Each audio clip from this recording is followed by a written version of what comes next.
Hello, viewers out there. You're welcome to Sports Orbit, reaching from Leadership TV. My name is Afa Acho. Salif Usman is also in the studio with me. Salif, welcome to Sports Orbit. Thank you, Ashu.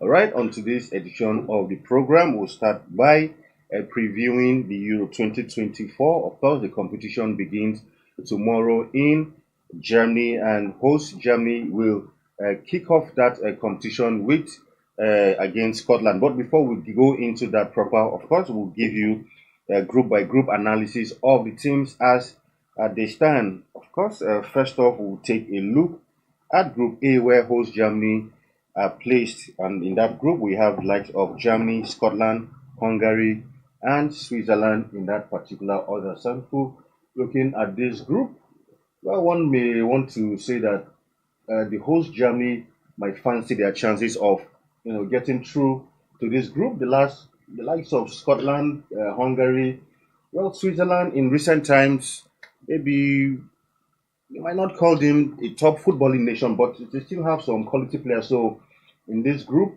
well, for me, I feel Germany shouldn't have problems making it out of this group. But who will join them is what I don't know when you look at this pairing.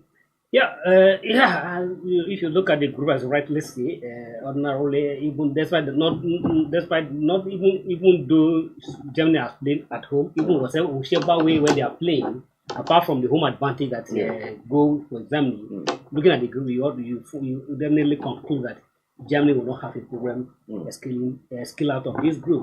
But football has gone beyond by name. There's no longer minor in the game of football. So if it would be a shock and a greater upset if Germany failed to get out of this group. So obviously, I believe that Germany will get 100% out of this group. But looking at the Scotland, Hungary, and Switzerland, on paper, you definitely want to put your money on Switzerland. Who have the likes of Granit Xhaka, Xherdan Shaqiri, and several Manuel Akanji of Man City. So I think Switzerland have some top stars and several other young players. Yes. So and if you look at Switzerland in performance in recent times, they have also surprised many where you don't expect them. If you recall at the 2010 World Cup, they surprisingly beat Spain. Surprisingly in the opening match, even though Spain went ahead to win the World Cup, but they surprised Spain. And then even at the last World Cup, Switzerland put a very good performance there. So obviously, on paper, you be comfortable to say that Switzerland, after assuming, should be able to, not disrespecting Scotland and Hungary, but I think Switzerland will be comfortable to say they can progress out of this group only in Germany.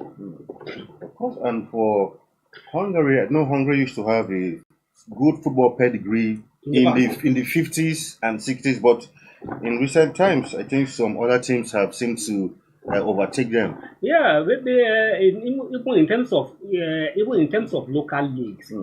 In as much as we hear much about this local league, the league in Scotland, hearing about the league in Switzerland, but we don't even hear much about the local league in Hungary. We don't even hear much about the other African players, like we have most of Nigerian players going to play here, there, and there. We don't hear much about players moving towards Hungary. That tell you that not much is happening within that region. But I'm not saying they are not doing they're not trying their best. But just like you say, in the past, maybe about 2 decades ago or a decade ago, you will always say about 2 decades ago, you always say Hungary are always eating off the bottom. Unfortunately, in the last decade, you don't hear much about the Hungary when it came to the international game. But maybe it's an opportunity for them to rewrite their name again and then shock the world. And that's why we have upset in the game of football. You can't write them off. The spring is surprise at this Euro 2024.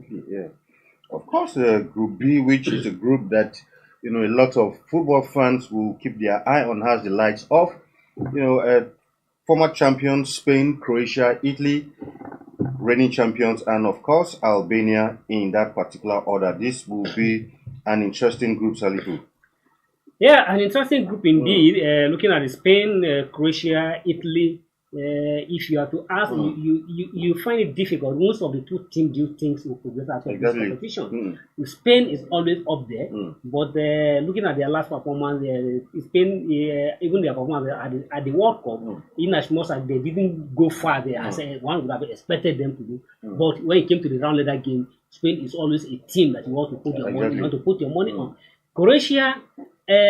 Looking at the Croatia right from 2018 to today, Croatia has proved many people wrong. Their progress to the World Cup final in Russia 2018 in the final where they lost to France. A lot of people never give them an opportunity to get to the final, but at the last World Cup in Qatar, they also proved that their qualification to the final was not just a fluke. So they also made it to the semi-final. That clearly to show that despite that they are having most of their players are getting aging, they are still very up there doing what they are supposed to do. And like the lack of Modric and the lack of the guy in Barcelona, they have become, and the more they grow, the more experienced, the more experienced they are. So Croatia is always a team to watch out for. Italy was not at last World Cup. They are the defending champion, and be a defending champion, so there's so much onus on them to prove, and there's so much burden on the Italy. Sometimes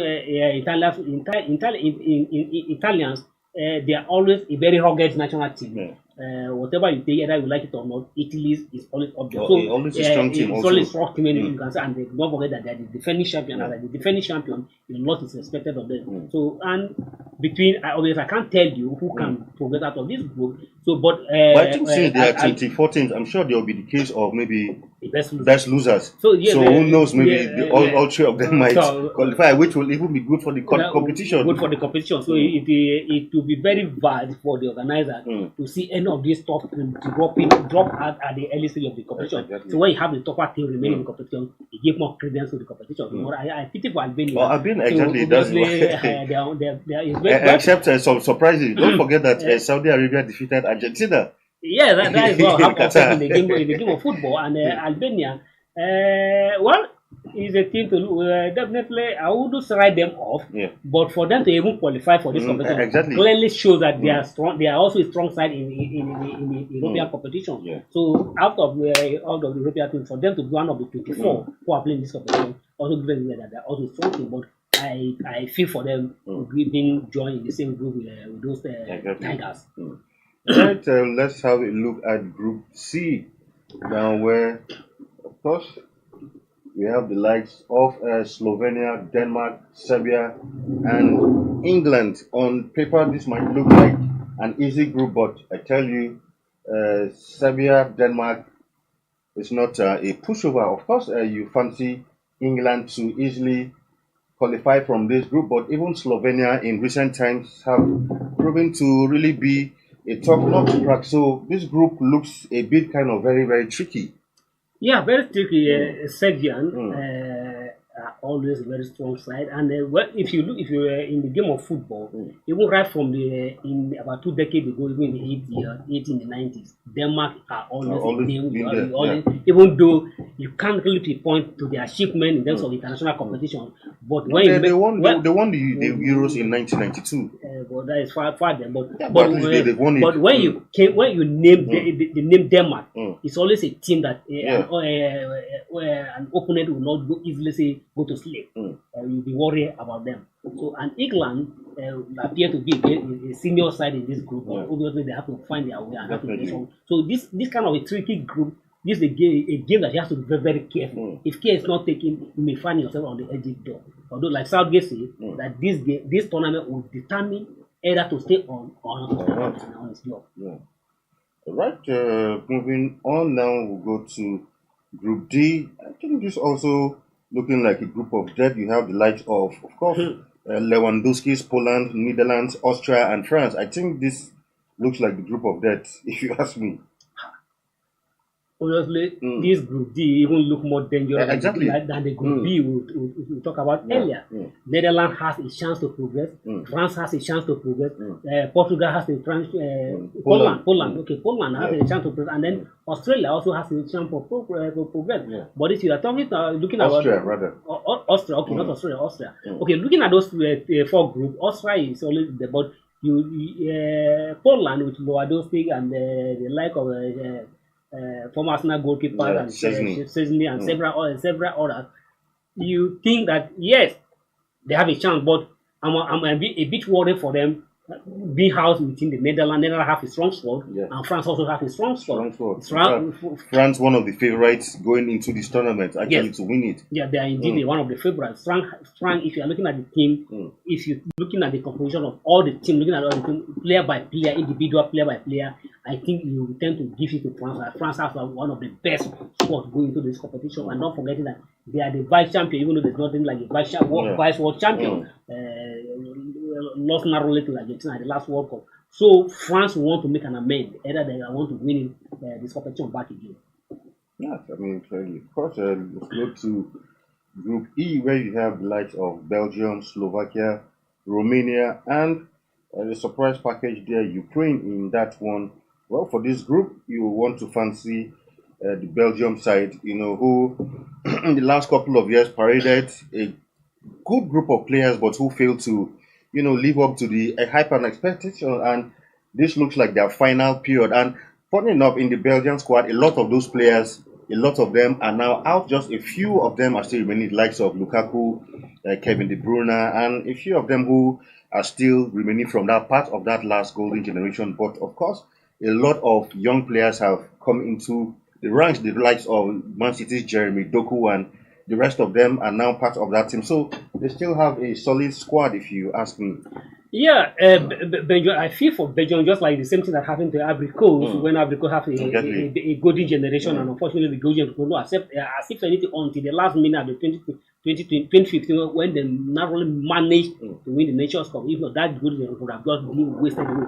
The same thing is going to this Belgium. Belgium have a very beautiful generation. The like of the Hazard, Thomas Vermaelen, Vincent Kompany, several of them, all these players just went out without any record to say this is what we achieved. Now even the Real Madrid goalkeeper Coutinho is not coming for this competition. Either you have an issue, it's like I think he's fine, but when the list was submitted, he wasn't back to full training. Don't forget that he was between the sticks for the final against Borussia, so he wasn't listed on time for submission of names for the tournament. He has an issue with the coach.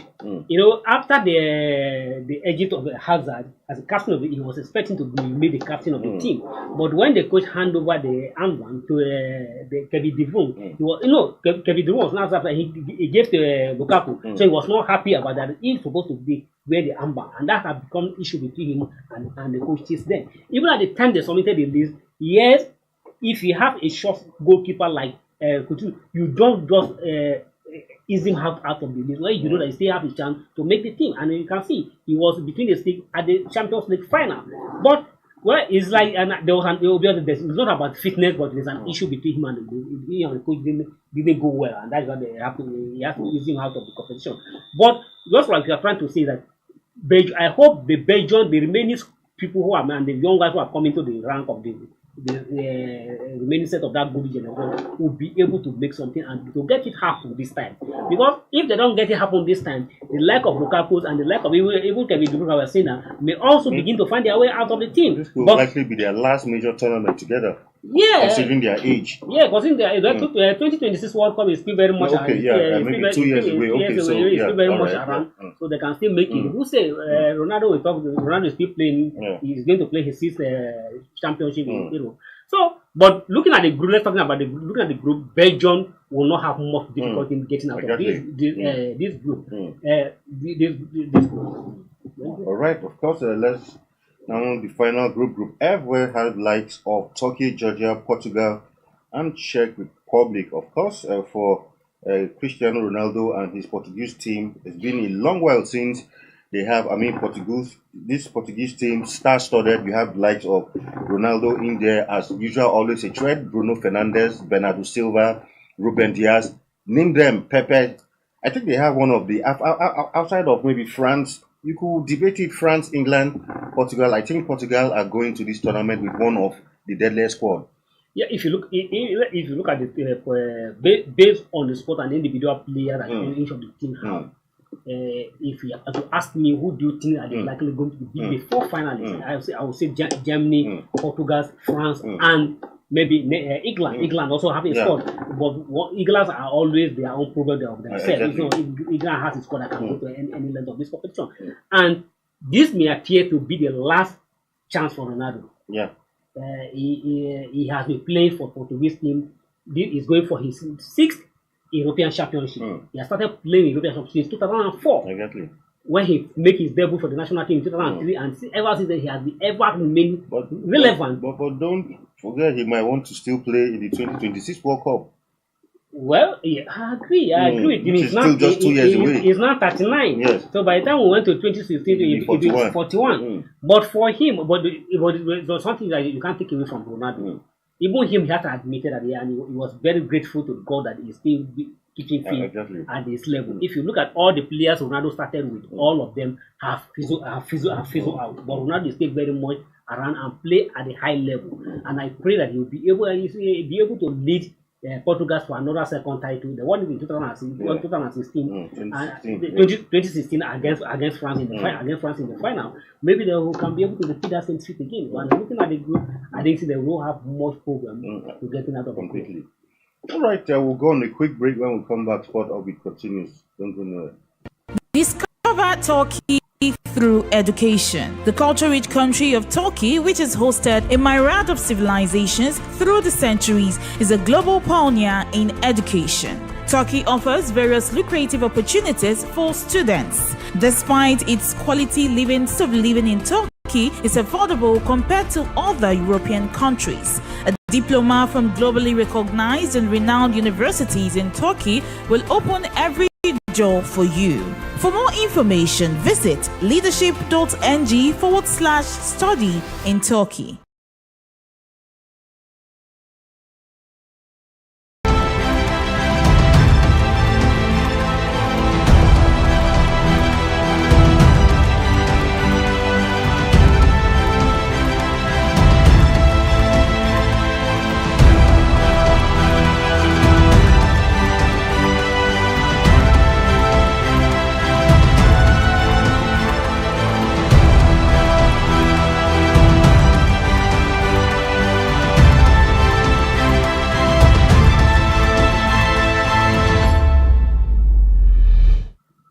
Welcome back from that break. It's still Sports Orbit, down to some other stories, of course, as a fallout of Finidi poor start as Super Eagles coach. Super Eagles forward Taiwo Awoni has thrown his weight behind Finidi George to continue as the Super Eagles head coach despite a challenging start to his future.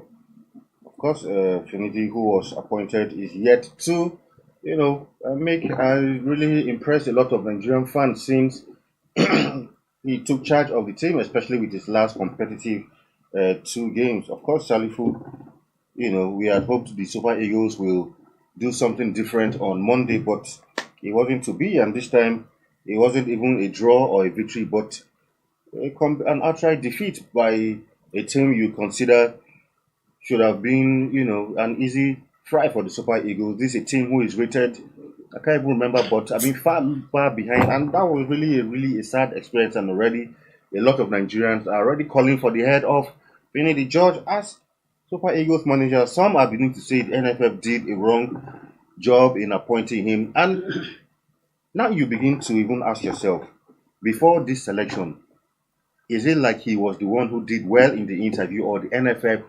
Because if you remember, after this appointment, the reports that Amunike was not happy and something's going on, but he came out to say, look, it's not his birthright to be Super Eagles manager. But I think some people are beginning to hear that even the process was not truly or completely transparent in selecting Finidi. Yeah, I think I will agree with those who say that the process was not transparent, and of course, except the NFF has to come out to make it open why Finidi became the chosen one in that process. What was the debate, not directly from NFF, but what I heard from the former NFF president, Amaju Pini, and what he said was that is for continuity.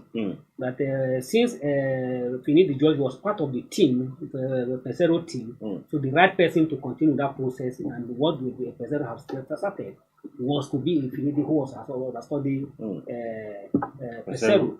So it could have been different because Finidi is already in rapport with the players, already know the player, and the player already know it, so it would be better for him to continue for Israel tradition than to have another person that will come and start a whole team process.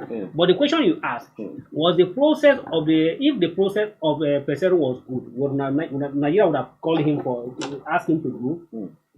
I don't think you understand me. Also, sure. If you are telling us to build on what the Peseiro have started, if that process was okay, well, then why do we let Peseiro go? Yes. So that if we want it to continue, but the decision has been taken. But what we are taking now is just like when we analyze the match on Monday before the match.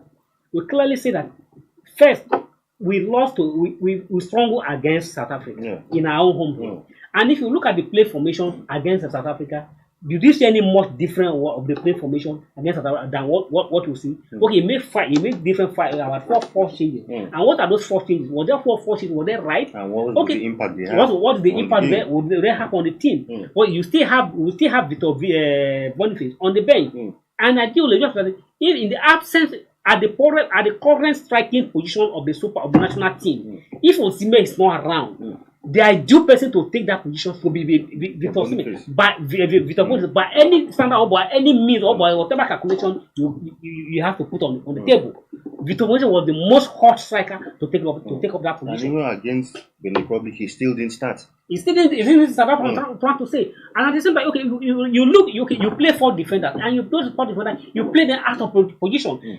Bright that you put on the right back. Bright is a left back. You put him on the right back. So you play with several people out of position. So Awoni is backing Finidi George. You will not. Awoni is a national team player, so you will not expect him to come out and say no. Let Finidi go. Just like yesterday, so I'm sure you said that he said that by now Finidi George would have been sacked. That Finidi George is supposed to be sacked because we must qualify for the World Cup. We must qualify. We can't qualify for the World Cup with Finidi George. But now, people are saying that it's not yet over, that you can still make. Okay, Super Eagles make a vow. What's that vow? I vow that they vow to qualify. Exactly. You do the talking on the pitch. You say you vow. Exactly. You vow to beat South Africa. Yes. You strong against South Africa. Yes. You vow to beat Benin. You still lost against Benin. The most annoying things that look at that match that day. Even the leadership squad will not play short match. Okay, you score goal at the 50 minutes within in 10 minutes. You make a blunder and you concede. I don't even know what was wrong with Kevin Vasi. It's still a player of his standard. Can't make sure it's simply error. Okay, now I think by now NFF. So I will not say Finidi George should go because I will say that it's too early to call for his start. But looking at the situation we are, can we go to the World Cup? If we must go to the World Cup, can we go to the World Cup with Finidi? And what it means that we must, for it to qualify now, we must win all the remaining 6 months. That's the team. Is it possible? We have 6 months to go. And we must win 6 months. I'm talking about 18 points. Yeah. We must win these 6 months. But can we win these 6 months with the one we have played? We have played 4 matches so far. And in all the matches, we struggle, although 2 under Peseiro, but the 2 under Finidi, nothing was different. So I think NFF, I will not advocate that they should sack Finidi, but what they need to do, during the announcement, they said Finidi is going to bring assistant. Who are those quality of assistant they bring? We still don't know. What is their capacity? Exactly. So NFF need to look. People need to look. Who are those capacities? They must bring people in to be able to add to support Finidi George. Because Finidi George alone cannot do this job. If we must qualify, and we must look at the appointment of Amokachi as an assistant. At the end of the day, Amokachi was dropped to the second assistant, and that he irritated him, and he had to run away from the job. So NFF and whoever is concerned, the authorities are concerned, need to look at that arrangement again. If they must allow Finidi George to bring his assistant, we must know who are the qualities of the assistant he's bringing. Exactly. But the qualifier will resume March next year. Between we're talking about probably about 9 months ago. So we still have a time to prepare. So within this, and we must not wait till the last minute. Yeah. So we think we relax between now and probably July. NFM need to give us a solid decision to ensure that okay, if we need more continue, they must get him a very strong back room staff who will support him to make sure that we progress in this competition. All right, let's move on from that and look at some. Go to the NPFL. Of course, some matches went down yesterday. Quickly, if we have those results, let's have a look at them. Of course, the star match of yesterday was Rangers against Shooting Stars, which ended 0-0 yesterday. In that one for Gombe United, though relegated, but they lost. I mean, already, Abia Warriors 3-1 over that. Eyimba Bayelsa United 1-1, while Aqua United 3-1 over Katsina United. Niger Tornadoes also 3-2 over Lobby Stars in that North Central derby. Kwara United 2-0 over Pillars, while Plateau United doing a good job against Sporting Lagos away in that one. Beden Insurance 2 over Rivers United. Remo Stars 4-1 against Heartland. And with that result, I think Heartland has been relegated as it stands, while Shooting Stars 1-0 was over Enugu Rangers. It's like Gombe United have already removed their leg from the pedal, so they are not even mind again. So they are losing all the matches. Even at home yesterday, they fell down to 3-1 to Abia Warriors. Quite unfortunately, by the time Enyimba, one would have expected Enyimba to take it's like they are still angry about what happened to them against Rangers. One would have expected them to pocket all the 3 points if the mock steals to challenging the Rangers for the title. But unfortunately, they were held to a 1-1 draw at the home by Bayelsa United. Aqua United appear to be trying to regain their position and ensure that they maintain their status quo in the Premier League. Beautiful result for them. 3-1 ended. But to me, the most impressive result for me is the match that Plateau United had traveled all the way to Lagos and get all the 3 points from the Lagos side. So that is kudos to the Plateau United, and I commend them for that effort. Remo Star are not let it go yet. They still believe that with 2 matches to go, they can still challenge Rangers for the title.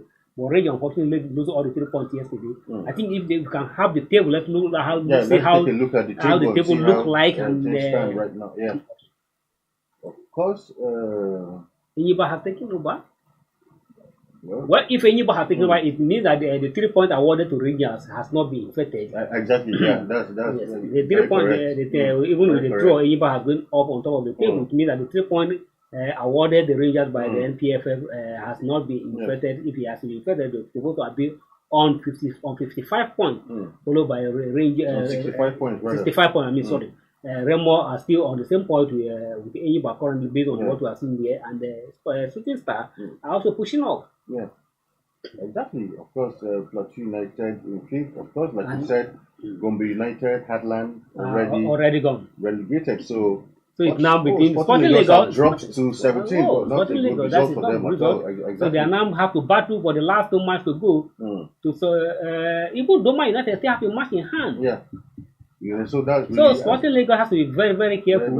I don't know how they drop from that third position to come to that low down. And the beautiful thing is that even the Lagos have another team yesterday qualifying for promotion. Exactly. Get promotion yesterday. Get promotion to the NPFL. And even the Remo Star, the round limit, how they call them, the second feeder of the Remo Star, the academy side of the Remo Star, I also get a promotion to the Premier League. I don't know how the club, the owner is going to manage the club in the Premier League. So Remo Star now have an assistant in the Premier League. They get promotion yesterday to the Premier League. Nasarawa United are back in the Premier League. El Kanemi Warriors are also back in the Premier League. So that is beautiful.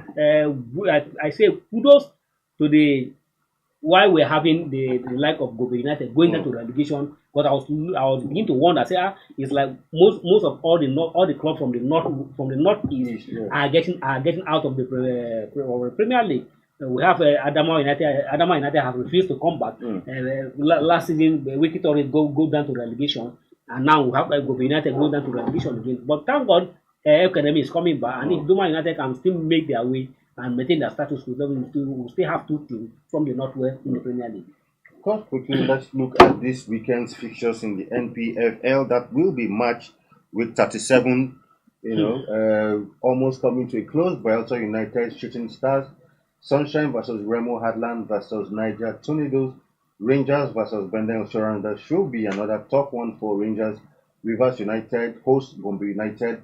Abia Warriors welcome Aqua United. Katsina United versus Doma United. Lobby Stars will take on Kwara United, another North Central derby. Plateau United, Kano Pillars, while Sporting Lagos will be at home to Enyimba in that one, Salifu. I'm afraid that the winner of this year's Premier League will be decided in a boardroom.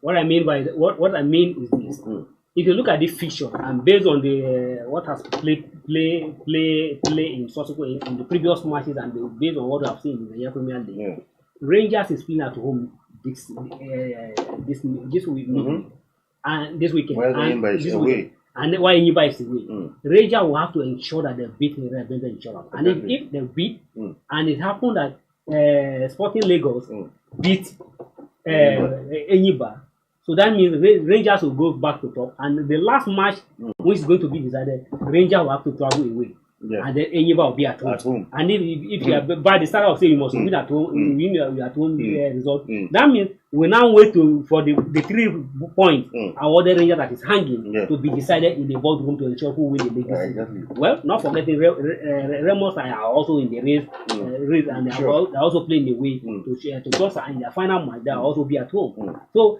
I think we may have a boardroom coming to decide who will win the league this season.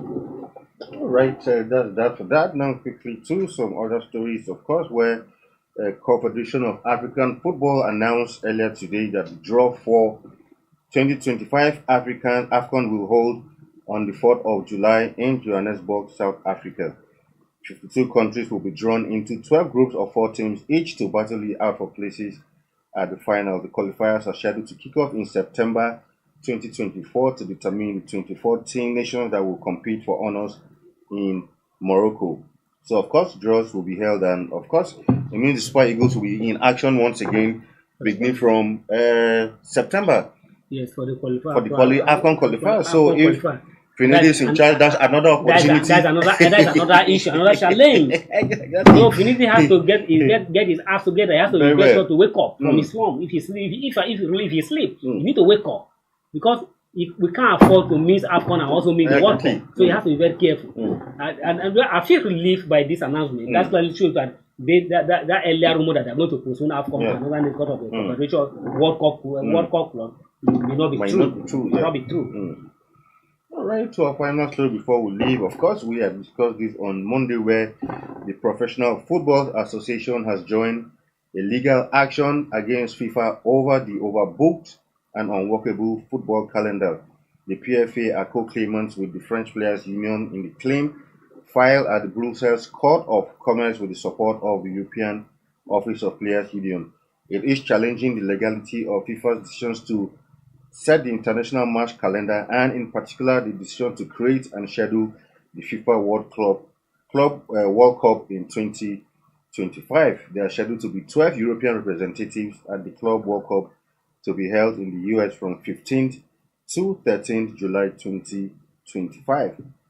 Of course, also the English Players Union believes the scheduling of the tournament, which was confirmed by FIFA in 2022, is a tipping point for the football calendar and the ability of players to be able to take meaningful breaks between seasons. Of course, we discussed this now. The players are threatening to take legal action against FIFA because, like we said, all FIFA sees is money. That's why every year you hear the billions that FIFA declare at the end of every year. Try to form all form of competition. Exactly. They're also planning Women Club World Cup.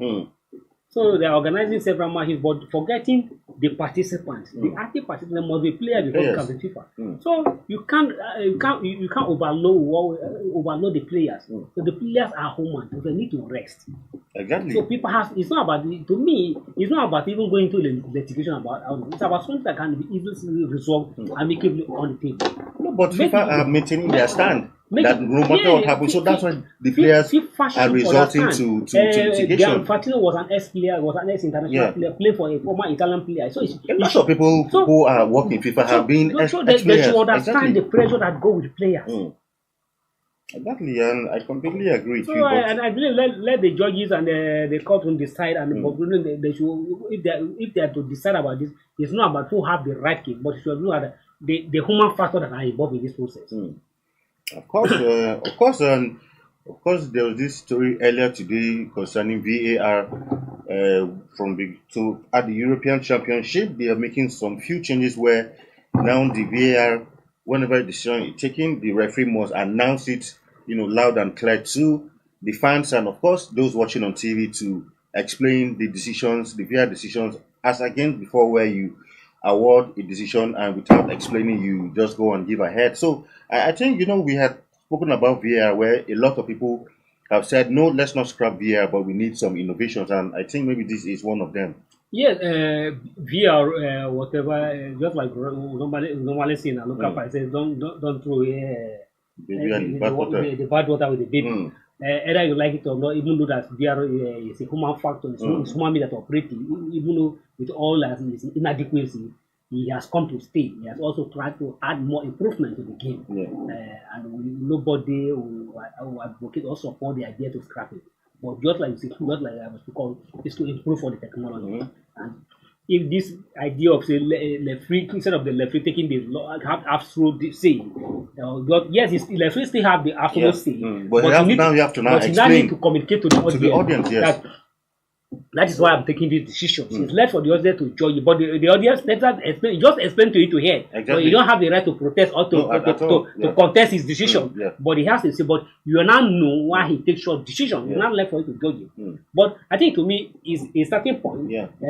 This can also be improved upon in the near future. Maybe one day we'll have us even when the free explain, there are some other study group that also say no. Let's take this. Unlike where you just come, you just do like this. Go or no go, no. I think it's better to explain, let people hear why you're doing that. So I give the UEFA kudos for that decision. For that, exactly. All right, of course, that's our package, of course, but don't forget that, like we said, the Euros begin tomorrow, another interesting time, because since the league ended, a lot of us football fans like us have I think there will no moment for the fans. At all, it's a whole 1 month event. So, of course, football fans are in once again for a wonderful time for the next 1 month. Most importantly, not just for the fans, for the fans are not. It's not a business venture. Yeah, of course. You those bets all you bet and make money. So after because the way some people haven't been making money. Some of them have been waiting for the friendly market to walk up, friendly market to bet now. You have a proper so you have an opportunity to make bigger money before the next 1 month.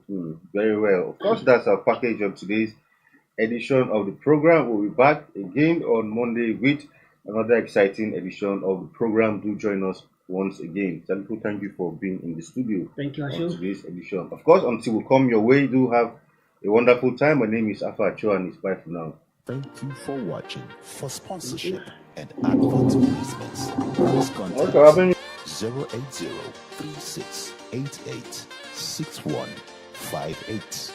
Last Word Leadership Podcast Studio. You have the last